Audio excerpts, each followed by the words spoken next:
Okay, Rabbi Sai, we're on the Mishnah and Daf Zayin Amud Aleph. Just want to review something that we saw introduced yesterday, which we're going to see again today. It is the Shita of Rabbi Eliezer in today's Mishnah, which is that even though there are certain things that are forbidden to be placed on top of the Mizbeach, nonetheless, sometimes they're only forbidden as a Reach Nichoach, if the objective is to bring them as an offering. But what if placing these things on the Mizbeach is for the purpose of adding fuel to the fire on the altar? So Rabbi Eliezer says then that's okay. And the example that's given is, as we'll see, and we'll get more into this today, Rabbi Eliezer holds that shirayim, anything that is a leftover from a korban mincha or a korban behema, where the leftover is meant to be consumed by human beings, there is a biblical prohibition of offering that on the Mizbeach. You're not allowed to put that on the Mizbeach, because once the primary portion that was meant for the Mizbeach is placed on the Mizbeach, nothing else that remains of that item can be put on the Mizbeach afterwards. So Rabbi Eliezer's chiddush is that that's only true vis-a-vis making it as a reach nichoach, making it as something that is meant as a savory fragrance for the Lord, as a form of offering. But if it's not meant as an offering, but it's meant just to add fuel to the fire as eitzim, as firewood, so then it's perfectly okay. We're going to see this again in today's Mishnah. The Mishnah says, Evarei chatas shenisarvu be'evarei ola. And this is another classic example. You've got limbs of two different kinds of animal. One is a korban ola, and one is a korban chatas. The limbs of a korban ola have to be placed completely on the Mizbeach to be totally incinerated.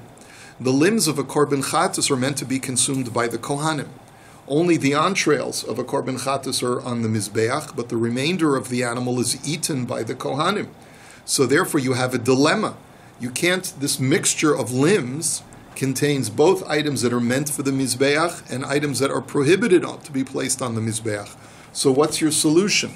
So Rabbi Eliezer Omer Yitein Lamayla V'roa Aniyas Bisar Hachatas Milamayla Ki'ilu Hein Eitzim. So Rabbi Eliezer says, no problem. Put it all on top of the Mizbeach. The limbs that are part of the Ola, that are from the Ola, are burnt for Hashem as a korban, and the limbs that are from the Chatas are viewed as fuel that is being added to the fire. Okay, just like we spoke out. V'chachamim omrim tu ubar tzurasan v'yetzu lebeis hasreifa. The Chachamim disagree, and they say that no, you have to wait until the limbs decompose in some way or become no longer usable for the altar, and then you have to incinerate them somewhere off the altar. And there's what's called the Beis HaSreifa, someplace outside, right outside the temple, where they would incinerate discards that can no longer be used. And so this is the machlokus. It seems, at least according to this Mishnah, that the Chachamim hold that you don't say roin, that we look at it as if it's fuel. Once it's placed on the Mizbeach, de facto it's an offering, and if it's not allowed to be placed on the Mizbeach, then it can't be used for any reason. Okay, the Gemara now says, my time of the Rabbi Eliezer. So what's Rabbi Eliezer's reasoning? Amar Kra, ve'el hamizbeach lo ya'alu l'reach nichoach. Now, it's important to get the context of this pasuk.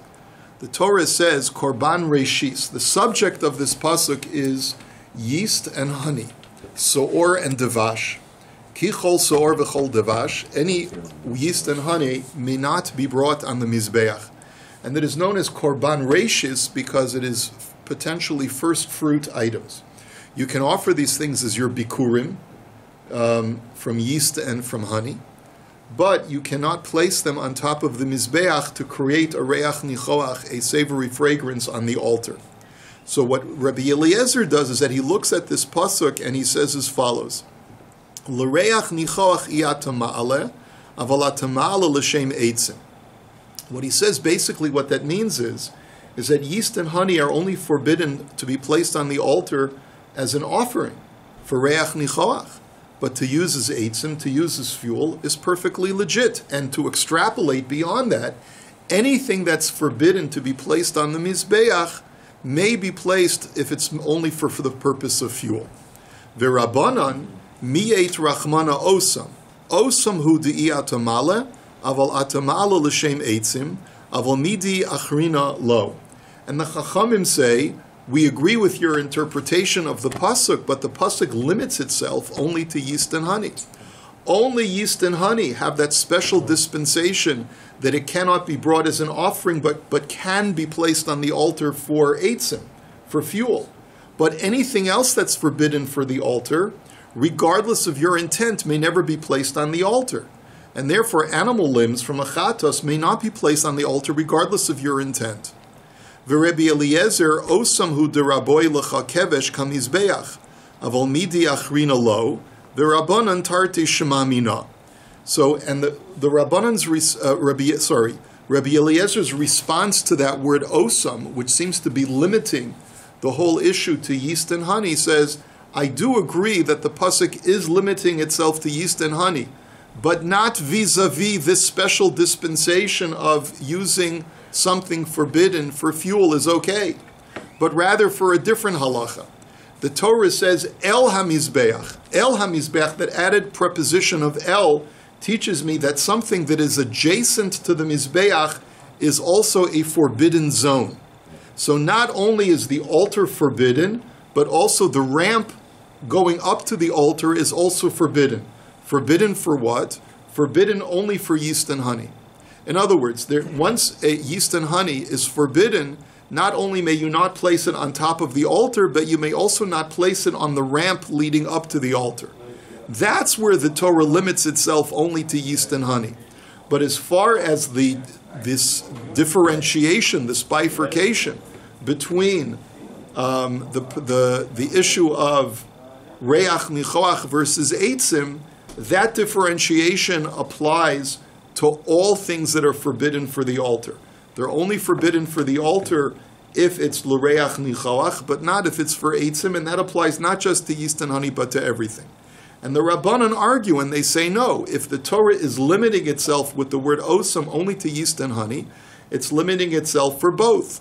Not only to tell me that you cannot place yeast and honey on the ramp, but also to tell you that this dispensation that you can put a forbidden substance on the mizbeach if it's for fuel only applies to yeast and honey and to nothing else. Now, masnisin delo ki haitana. Our Mishnah, I read that already, and that's what I just spoke out. The Rabbah, I just spoke it out. Okay. Now, masnisin delo ki haitana.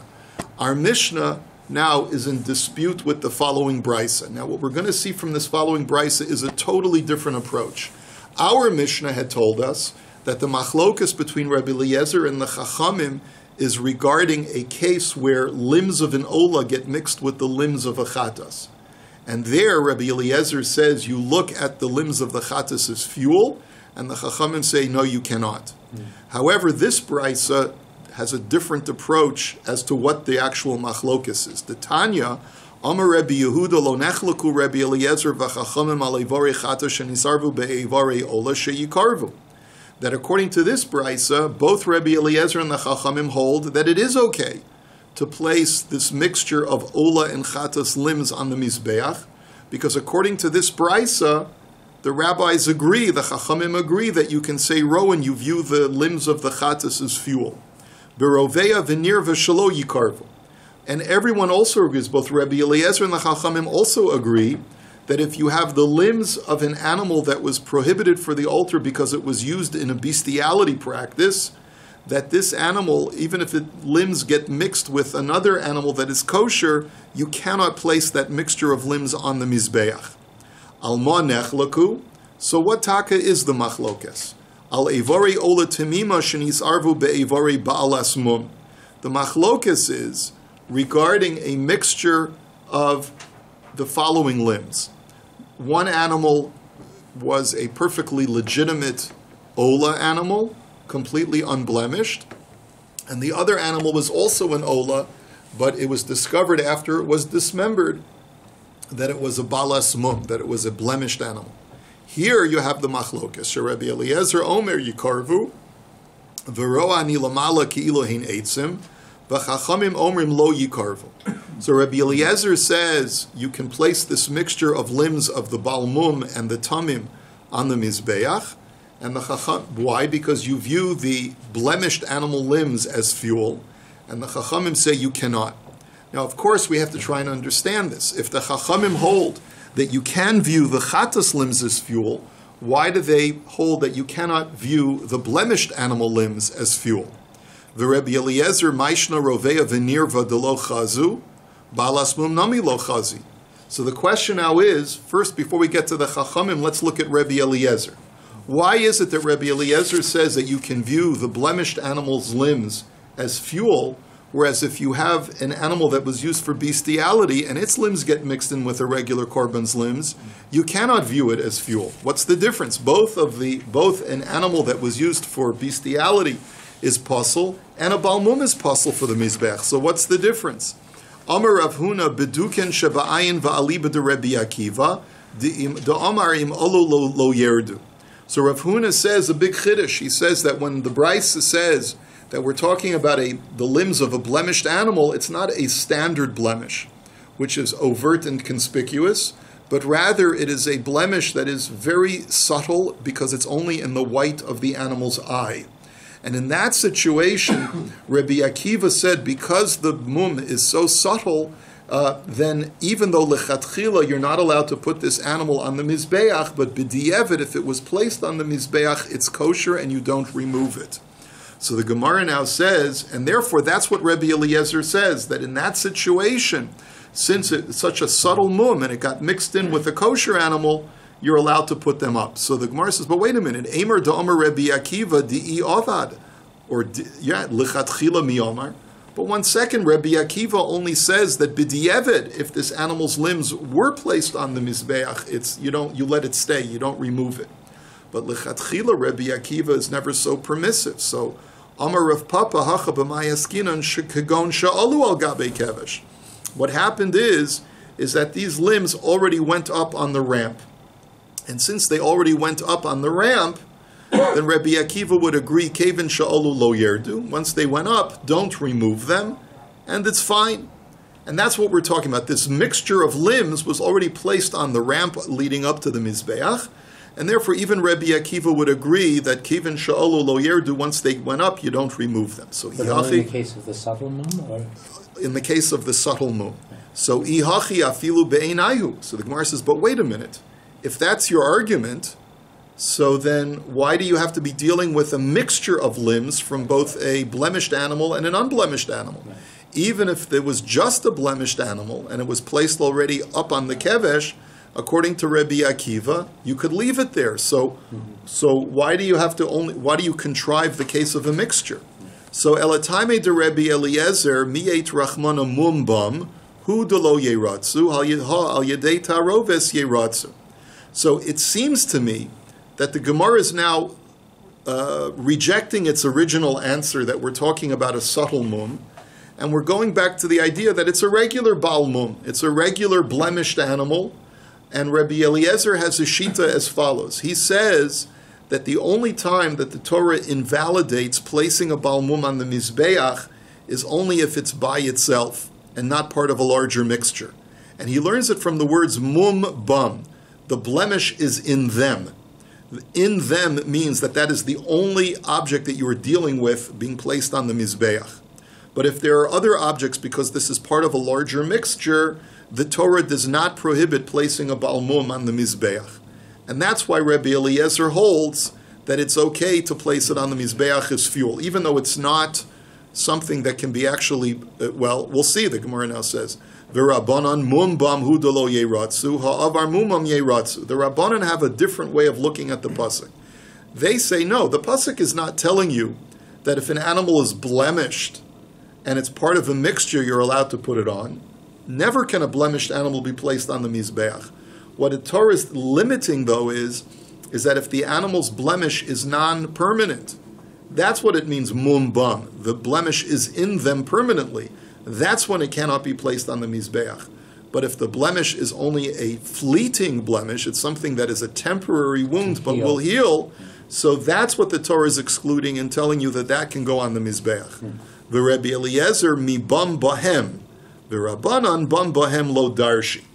So the Gemara says, where does Rabbi Eliezer disagree? He says, I agree with you that the Torah is excluding a temporary blemish, but it's also excluding a blemish that is part of a larger mixture, because there are two exclusionary words that are in that pasuk. One is bum, and the other one is bahem. The Torah says, ki moshchasam bahem mum bum. Right? So those two words, bahem and bum, are excluding two things. One is excluding a temporary blemish from the prohibition, and the other one is excluding when a bal mum is part of a larger mixture of non-blemished animal limbs.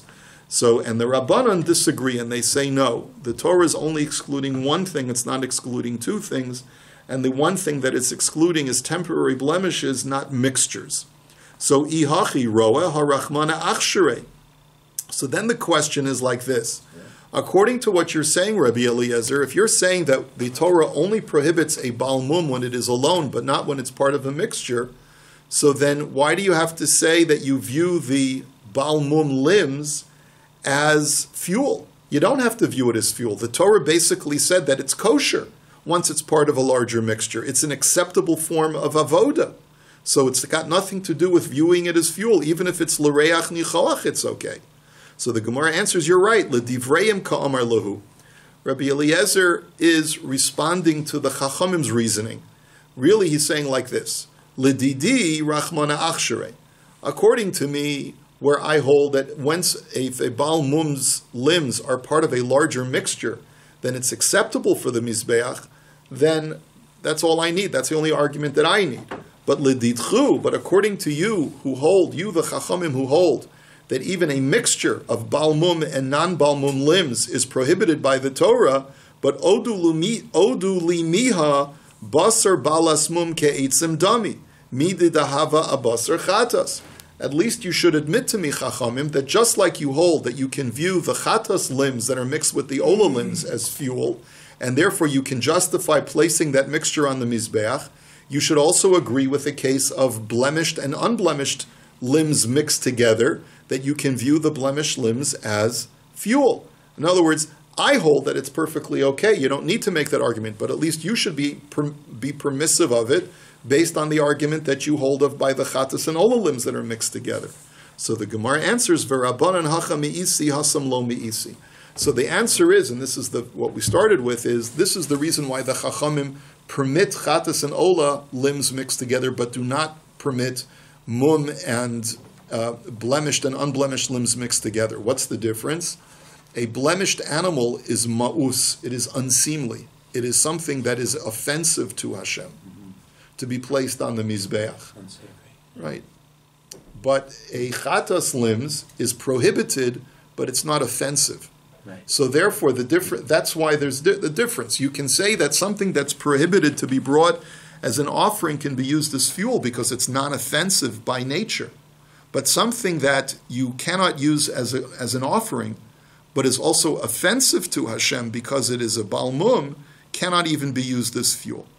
Okay? So therefore you've got like three different levels according to this brisa. One type of mixture is where it's chatas and ola limbs mixed together. There's nothing offensive, and therefore even the Chachamim agree that you can view the chatas limbs as fuel. The second level is the bal mum mixed with regular limbs, where the Chachamim say that Torah still prohibits a bal mum as part of a mixture, and it's offensive, and therefore you can't say rowan, you can't say you view it as fuel. And the third level, where even Rabbi Eliezer agrees, is the case of where a animal used for bestiality gets its limbs mixed with a regular carbon's limbs.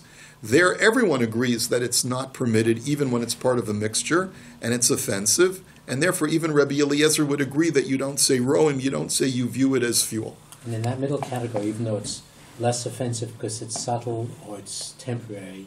No. We're not dealing with subtle or temporary blemishes in the final analysis. No, I'm talking in the middle category about offensive to Hashem, and that's why you don't put the mum in there. Yeah. It doesn't matter whether it's a permanent mum or a subtle. Correct. Even it seems from the conclusion of the Gemara that even a regular mum, according to Rabbi Eliezer, if it's part of a larger mixture, was never prohibited by the Torah. Right. According to the Chachamim, is. And the reason why you don't say roim, you don't say that you view it as fuel, is because it's offensive. Right. Okay. Thank you. Sure. Next Mishnah. Eivorin be'eivorin. Now, this was all according to the Brisa, but the Mishnah and the Brisa disagree with each other as to what exactly the machlokas between Rabbi Eliezer and the Chachamim is. So now we're going back to our Mishnah. Remember, our Mishnah maintains that even when there's a mixture of chatas limbs and ola limbs, that this is a machlokas between Rabbi Eliezer and the Chachamim as to whether you even hold of the principle of Rowan, of whether you can view the chatas limbs as fuel or not. Now, Eivorim be'eivorim ba'alei mumin. Now we go to the next case, the next level, which is what we discussed before, when you have limbs of a regular animal, regular korban, and the limbs of a balmum, and they get mixed together. So Rabbi Eliezer Omer im korav rosh echad mehen yikarvu kol haroshim, kira'ayim shel echad mehem yikarvu kol hakira'ayim. So Rabbi Eliezer's shita is like this. He holds, and he's the more liberal of the two, he holds that I agree that this mixture is problematic, not like the Brisa had said before, but he agrees in our Mishnah that the combination of balmum and non-balmum is problematic, so lechatchila you cannot put any of it on the Mizbeach, but there's one dispensation. Let's say you have two animals that got mixed together. One was a balmum and one was a regular kosher tamim animal. And before you discovered that one of the animals was a balmum, you already placed the head of one of these two animals on the Mizbeach. So Rabbi Eliezer says, what I will permit you to do is to assume that the one that was already placed and burned on the Mizbeach was the mum animal, and you can assume that the one that hasn't yet been placed is the non-mum animal. And therefore go ahead and place the head of the second one on the Mizbeach. In other words, I will not permit you to place both of them, both heads on the Mizbech, because invariably one of them is balmum. But what I will permit is that, and even let's say there's 5 or 10 animals that got mixed together, and only one of them is a balmum. As long as you put the head of one of them on the Mizbech, you can put all of the other heads on the Mizbech with the assumption that the one you already put is the balmum. Or the head is only an example. We can say, well, the intestinal column, the stomach, whatever it is. As long as you put the stomach of one, you can put all of the other stomachs on as well. The Chachamim disagree. And they say, no, you can't make such a leniency. Even if all of the animal parts were already placed on the Mizbeach, and there's just one animal part that's remaining off the Mizbeach, you must be choshesh that is part of the balmum, and you may not place it on the Mizbeach. The Gemara now says, Omer Rabbi Elazar. The Amora Rabbi Elazar, in explaining this machlokas, says, Lo hichsher Rabbi Eliezer el shnayim shnayim, avol echad echad lo. That we're limiting Rabbi Eliezer's leniency. When he said that as long as one head was placed on the Mizbech, we allow you to put the other heads on, that's only if you have at least 2 heads remaining. Because why? Because 2 heads are always better than one. No, Rabbi, I was tempted. I was I'm sorry. I really did. That was too easy. Okay. I've been holding back on not going out on a limb. I mean, I've just been very restrained this morning. Okay, well, I thank you, Paul. You know, the Gemara says, Malkam higdiru lo avosa, that sometimes, if you come up with a chiddush, it's because your ancestors allowed you, they left space for you to come up with that chiddush. So thank you for leaving room for me to come up with that pun. So the Gemara, so Rabbi Elazar says you can only, Rabbi Eliezer's leniency is only if there are 2 heads that you're going to put on the Mizbeach, because when you're placing 2 heads, you know for sure that at least one of them is not the balmum. Does this mean that, let's say you had 8 animals that got mixed in together? Right, one of them is a balmum. One's a balmum. All right, so one was put on, so now you... The head of one was put on. Right, now you have 7 left. 7 heads. So you put them on 2 by 2. Does that mean you have one that you can't put on? No, you could put the last set as 3. Can you put 3? Yeah, because the whole idea is you have to make sure that you're not not isolating one that could potentially be the balmum. No, I just want to know if it was right. limiting it to 2 by 2s or just right. meant a group. It has to be a grouping, right? Okay, so Masiv Rabbi Yirmiyah. So Rabbi Yirmiyah challenges that assertion of Rabbi Elazar. What did the Mishnah say? V'chachamim omrim afilu karvu kulan chutz me echad mehem yetzi lebeis hasreifa. So he says, but the language of the Mishnah in looking at the Chachamim's opinion implies just the opposite, because what do the Chachamim say? That even if all the limbs except for one was already placed on the Mizbeach, you could not place that one limb, remaining limb, on the Mizbeach out of a fear that it may be from the Baal Mum. What does that imply? That Rabbi Eliezer holds the opposite, that you could place that one limb on the Mizbeach. So doesn't that show, even if it's not a group, even if it's not two, but it's only one limb, you could, according to Rabbi Eliezer, place it on the Mizbeach? Isn't it just the mirror? We're looking at a mirror image. According to Rabbi Eliezer, once you put one on, you can assume it's the moon. Yeah. And the Chachamim are saying you can't assume any of them are the moon. That's right. You have to be choshesh that the last remaining limb is from a Baal Mum. But the point is that the language itself implies that Rabbi Eliezer argues with this assertion of the Chachamim. The Chachamim say that even if there's one limb left, you cannot make any assumptions and you can't place it on the Mizbeach. By inference, Rabbi Eliezer says you could, which means that even if there's only one limb, without being part of a pair, you could place it on the Mizbeach. So doesn't that challenge what you've just asserted, Rabbi Elazar? So Amar Lo, so he said back to him, and the Girsa changes, Amar Lo, Rabbi Yaakov LeRabbi Yirmiyah. So Rabbi Yaakov responded to Rabbi Yirmiyah's question and said, Bar Tachlifa asper alach, Bar Tachlifa can explain this to you. My echad, zug echad. It doesn't mean one limb is remaining, it means a pair of limbs is remaining. And only then will Rabbi Eliezer permit you to place it on. And let's just do the Mishnah to finish. The Mishnah says, Dam shenis arev b'mayim, im yesh bo maris hadam kosher. The principle is like this. You have blood that you've prepared to do zrikas hadam. Zrikas hadam is the most pivotal and important action of the avoda, because once you do zrikas hadam, the korban has achieved its atoning power, its atoning element. So what happens if the blood gets tampered with before you have a chance to do zrika? It spills into a bucket of water. So the question is the blood still kosher for doing zrika? So the Mishnah says it depends how diluted the blood is. Mm-hmm. If the mixture of blood and water still looks like blood, so then since the appearance is bloody, you're allowed to do zrika. But if it's so dilute that it no longer looks like blood, so then you can no longer do zrika. Nisarev biyayin, rowan oso ki'ilu humayim. Let's say the blood spills not into a bucket of water, but spills into a bucket of red wine. Now it's impossible to determine what its appearance is as far as dilution ratio. So you have to imagine that instead of falling into a bucket of wine, it fell into a bucket of the same volume of water. And basically you do the experimentation and say that if the ratio of blood to wine were this wine water, the blood would be so diffuse that it would no longer look like blood, then I can no longer do the zrika. But if the ratio still gives it this imaginary water the appearance of blood, then you can do the zrika.